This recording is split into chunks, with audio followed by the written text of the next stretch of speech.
चेतावनी, वार्निंग, भड़ुए, गद्दार, गांडू, हरामखोर और लवड़ू इस वीडियो को ना देखें, क्योंकि अगर आगे देखते हो और अगर गांडू और गद्दार हो तो आज कान और गांड दोनों से खून निकलने की ज्यादा आशा है। जो इंटेलेक्चुअल्स हैं, जो हाई सोसाइटी के लोग हैं, वो ना देखें। आज तो मिट्टी की कसम है, जो बात करूंगा कड़वी करूंगा, देखना नहीं देखना आपकी मर्जी है। गद्दारों और देशभक्तों के बीच में एक बहुत बड़ी लड़ाई है। तो देशभक्त तो ये थे, अब गद्दार कौन है? मेरे हिसाब से जो मुझे लगता है, हर वो आदमी, चाहे वो आम आदमी हो, चाहे सिंप साधारण एक जनरल पब्लिक हो, चाहे एक ऑफिसर हो, चाहे वो किसी मीडिया हाउस का बैठा हुआ बॉस हो, चाहे वो किसी बहुत बड़ी ऑर्गेनाइजेशन का सीईओ हो, चाहे वो नेता हो, चाहे मंत्री हो, हर वो आदमी जो इस देश के सिपाही का सम्मान नहीं करता है, उसकी शहादत का सम्मान नहीं करता है, और यहां बैठ के हमारी रोटी खा के अपने नाजायज बाप पाकिस्तान की तरफ से बोलता है, हर वो मादर चोद, हर वो बहन चोद गद्दार है इस देश का, और मेरे लिए वो देशद्रोही है। बड़े बड़े जो इंटेलेक्चुअल्स बैठते हैं चैनल पे, और वो भी आदमी, गद्दार कौन है बे? जो यहाँ की फैसिलिटी चाहिए, एजुकेशन यहाँ की चाहिए, हमारा टैक्स पर एक भारत के आम जो नॉर्मल बंदा है, जो मेहनत करता है, मिडिल क्लास का आदमी, उसके टैक्स पर तुमको पढ़ाई चाहिए, और तुम उसके बाद चैनल्स पर बैठ के बहरान बानी जैसे मादर चोदों को, टेररिस्ट एक नहीं जितने आएंगे बहन चोद गांड में घुसड़ देंगे, उतनों को मारेंगे मादर चोदों को। समझ में आए भाई? उनको जो बैठ के बताते मासूम लोग थे, बहन चोदों पता क्या है तुमको कश्मीर के बारे में? बे अंदर की कंडीशन पता है तुमको? जो गुमराह करते हैं इस देश के बच्चों को, उनको स्कूल कॉलेजेस नहीं जाने देते और अपने लौंडों को विदेश में पढ़ाते हैं। मेरे लिए हर वो मादरचोद, हर वो आदमी गद्दार है जो यहां बैठकर यहाँ की रोटी खाकर, चाहे कहीं पर भी बैठे, किसी भी लेवल का हो, चाहे अंग्रेजी में बोले चाहे हिंदी में बोले, जो भी पाकिस्तान की इस हरकत का और मेरे उन भाइयों को सोते हुए मारा जिन मादरचोदों ने, उनकी तारीफ करने वाला वो हर आदमी गद्दार मादरचोद इस देश का राष्ट्रद्रोही है, गद्दार है, बहनचोद। मैं हमेशा कहता हूं, और मैं ऑपरेशंस जो थे मैं उसके बारे में बात नहीं करना चाहता था। कोई भी ऑनगोइंग ऑपरेशंस है, ठीक है, वॉर है, if it is a war zone then there is no problem. तुम हमारे मारोगे, हम तुम्हारे मारेंगे, इक्वालिटी है। युद्ध है, लेकिन यहां पहली बार था कि युद्ध के नियम तोड़े गए, इसलिए बात करना पड़ेगी आज। यार सोते में तुमने हमला किया और सामने से मारो ना बे। तुम्हारी भी इज्जत है, तुम भी सिपाही थे, बहुत पहले इसकी इज्जत कर ली। टेररिस्ट की इज्जत नहीं, सिपाही होते हैं। एज अ सोल्जर मैंने पिछले वीडियो में कहा कि मैं इज्जत करता हूं किसी भी देश का सिपाही हो। अबे तुम क्या बात करते हो बे? तुम तो मुर्दे नहीं अपनाते हो। हमने फिर भी इज्जत की, बोला, तुम्हारी तारीफ की, सबकी तारीफ की, लेकिन अब युद्ध के नियम टूट चुके थे। लाखों ईमेल आए हैं, 7 लाख से ऊपर ईमेल हैं। पूरी टीम पागल हो चुकी है जब से हमला हुआ है कि सर अब कुछ बोलना पड़ेगा, और आज बोलना इसलिए जरूरी है क्योंकि जवाब देना पड़ेगा। कुछ बड़ुओं को अब पता नहीं इनको क्या बोलूं, समझ में नहीं आता, क्योंकि एक वीडियो में मुझसे गलती हुई थी, मैंने कुत्ता बोल दिया था एक आदमी को। उस भड़ुए को कुत्ता बोल के ना मुझे गम हुआ, क्योंकि जब मैंने घर जाके अपने वो 2 शेर देखे ना, कुत्ते देखे, जब घर के देखे वो बच्चे, तब लगा कि यार कुत्ते से तो वफादार कोई होता ही नहीं है। इन हरामियों को मैंने कुत्ता बोल के ना, उस कुत्ते की जात पे मैंने उसकी बेइज्जती कर दी। एक नेता है, एक सांसद है, एक स्पोक्स पर्सन है, उसने एक बात कही। क्या कही वो बहुत जरूरी है, मैं आपके सामने पढ़ के सुनाता हूं। उसने फेसबुक में, ट्विटर में क्या शेयर किया और बेशर्मी से क्या लिखा और क्या कहा, उसका जवाब आज जरूरी है। उरी में मारे गए सारे सैनिक घूस देकर आर्मी में भर्ती हुए थे, अच्छा हुआ साले मारे गए। इस पर इतना हाय तौबा क्यों? भारत माता के लिए बोझ बने हुए थे, आतंकियों ने सही काम किया। इस आदमी ने एक दूसरे इंटरव्यू में, एक और आइटम है, एक और है, उसने क्या कहा? उसने ये कहा कि भारत की तरफ से जो सिपाही मरे उरी में, वो शहादत नहीं है। शहीद कौन हुए? जो पाकिस्तान की तरफ से आए। ऐसा है नेताजी, मादरचोद, हमको भी मौका दो ना, तुमको ऐसा इस टाइप का शहीद करने का, बहनचोद। एक काम कर, सजेशन देता हूं, बहुत गांड में गूदा है ना, बोल मत बहनचोद। एक काम कर, अब तेरे पास जो सिक्योरिटी है ना पुलिस की, उनको हटा और बाहर जाओ, और एक सिपाही के परिवार से जिसका शहीद हुआ है, उरी की छोड़, कभी भी उसके परिवार से जाके जरा बोल। गांड में घुसड़ देंगे तो पूरी तेरी राजनीति जितनी तेरी चल रही है ना। अबे तेरे को शर्म आना चाहिए। देश का माहौल क्या है बे? आज देश गम में डूबा हुआ है और तुम जैसे भड़ुए मादरचोद, तुम लोग बहनचोद इसको अपनी मीडिया बाइट के लिए, अपनी पब्लिसिटी के लिए, तुम्हें पता है क्या दुख देते हो बे तुम। अबे पिछले हजारों बार बोल चुका हूं, कुछ नहीं दे सकते हो तो मादरचोद इज्जत तो दो कम से कम शहीदों को। सुनो बे झाटू, मंत्री है जो तुम्हारा है ना, जो तुम्हारा पद है, तेरा प्रोटोकॉल नहीं पता है, तेरा ना मेरे पास पूरी ज्यादा डिटेल नहीं है, लेकिन सुन, बहुत गांड में कूदा है, तेरे को बहुत चर्बी है ना। मेरे इसी में ईमेल आईडी आता है, मेरी चैनल का एड्रेस आता है, बहनचोद भेज वहां पर, अपना एड्रेस भेज और अपना नाम भेज। और तेरे को बहुत गर्मी है ना, अबे फौज ना गांड में नीचे डंडा डालेगी, कान से निकालती बहनचोद। अभी फौज के मर्जी, तुमने फौज के भी मार नहीं देखी है ना, अभी तुमने हमारा सम्मान देखा है बहनचोद। तेरे को बहुत गर्मी है, जो तेरे पास पुलिस का कैडर मिला है ना, तो क्या कहता है कि पुलिस के जो है वो, एक और स्टेटमेंट दिया ना इसी आदमी ने कि सोते रहते हैं, है ना। एक और मादरचोद है दूसरा, वो पुराना वाला भड़ुआ साला जिसको अपन ने पहले भी बात किया था हरामी के बारे में। क्या कहता है कि पुलिस और फौज में वही लोग जाते हैं जो अनपढ़ होते हैं या जिनके घर में कोई 1 रुपए का पढ़ा नहीं होता है, और जो लोग सिर्फ और सिर्फ 10वीं 12वीं बड़ी मुश्किल से पास कर पाते हैं, वो लोग जाते हैं। सुन, अब तेरे को बताता हूं, अबे चूतिए मादरचोद, तेरे को पता भी है फौजी होता कौन है? भारत का राष्ट्रपति, भारत का राष्ट्रपति भवन, हर राज्य का मुख्यमंत्री भवन, हर राज्य का सांसद, पार्षद, विधायक, हर राज्य का डेमोक्रेटिक जितना भी बड़ा आदमी हो, हर राज्य का संविधान, मतलब सुप्रीम कोर्ट हो चाहे हाई कोर्ट हो, उसकी सुरक्षा में हर चौक पे खड़ा हुआ एक पुलिस का सिपाही, हर बड़े एस्टेब्लिशमेंट के सामने संतरी बन के खड़ा हुआ एक सिपाही। अबे तेरी औकात नहीं बहनचोद कि तू उनके बराबर का बन सके। वो इस देश को चलाते हैं।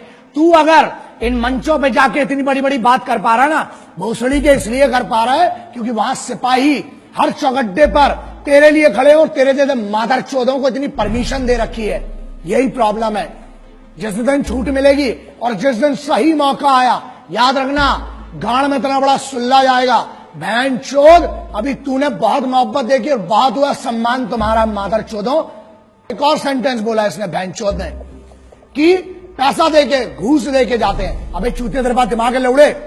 बात एक्सट्रीम इनसेंसिबिलिटी की, शुद्ध भाषा में चूतियापा बोलते हैं ना जिसको, वो ये इन जैसे बहुत बड़े बड़े होशियारों जो बड़े बड़े यूनिवर्सिटीज में पढ़ रहे हैं, उनका कहना यह है कि फौज में पैसा देके जाते हैं और सोते हैं और राशन खराब करते हैं, राशन खाते हैं फ्री का, है ना। चलो इसका बड़ा सिंपल सा आप समझो, जितनी आपकी समझदारी है ना, अगर पैसा देके जाना है तो फौज में क्यों जाएगा आदमी? मरने के लिए। फौज में क्यों जाता है? फौज में कंफर्टेबल लाइफ नहीं है, तुम्हारे जैसी नहीं है। और बोलते हैं, हाँ एक और बात बोली कि आलसी है जो फौज में जाते हैं, वो लोग आलसी हैं इसलिए सो रहे हैं। बेटा तू बहनचोद, तू अपनी बात कर रहा है, तेरे से तो दाढ़ी बनाता नहीं है रोज बहनचोद, तू क्या आलस की बात करता है बे? एक जगह पे 15 साल से डले हुए तुम जैसे भड़ुए इस देश का राशन खा रहे हो, हमारा टैक्स खा रहे हो, हमारी हर चीज खा रहे हो, उसके बाद बोलते हो बड़ा नेता और यूनियन वाले। बड़ी बात है, तुम जैसे बड़े पदों पे भी जा सकते हैं, लेकिन हमारे लिए पद मैटर नहीं करता बे। इज्जत कमाना अलग बात है, ताकत कमाना अलग बात है। तुम जैसे भड़ुओं की कभी इस देश में इज्जत नहीं होगी। क्यों? क्योंकि इस देश में अगर मंदिर हो, चाहे मस्जिद हो, चाहे गुरुद्वारा हो, चाहे चर्च हो, उसको सुरक्षा कौन देता है? वो है सिपाही। बाहर से जो पाकिस्तान की तरफ से आ रहे हैं वो दुश्मन है, उनसे लड़ना बहुत सरल है। तुम लोग साले जो अंदर गदर मचा के रखी है ना, उसके लिए एकाध में एक दिन बहुत गलत होगा। मैं बहुत कोशिश कर रहा हूं, प्रयास कर रहा हूं कि बचा रहूं, गुस्से में ना आऊं, लेकिन अब लगता है कि अब कुछ ना कुछ, और जिस दिन होगा उस दिन पब्लिकली और बहुत गंदा होगा तुम्हारे साथ। क्यों फौज में जाता है? अबे वो बच्चा जिसको एक गरीब घर से आके पुलिस में या फौज में जाना पड़ता है ना, 3 बजे रात को उठता है वो बच्चा। जब बेंचो तुम लोग पार्टी कर रहे होते हो ना वहां पर अपने कॉलेज में, यूनिवर्सिटीज में और अपने बड़े बड़े भवनों के अंदर, बड़ी बड़ी मेस में जब तुम पार्टी करते हो बेंचो दो, अबे तुमको पता भी है सिपाही होता क्या है। क्योंकि सुनो, प्रॉब्लम यह है हमारे देश में, ना एक नेता का लौंडा आज तक सिपाही बना, ना आज तक ये भोसड़ी के जो यूनियन में बैठे हैं, कोई अमीर का लौंडा आज तक सिपाही नहीं बना। कहां गए वो मादरचोद बड़े बड़े अमीर?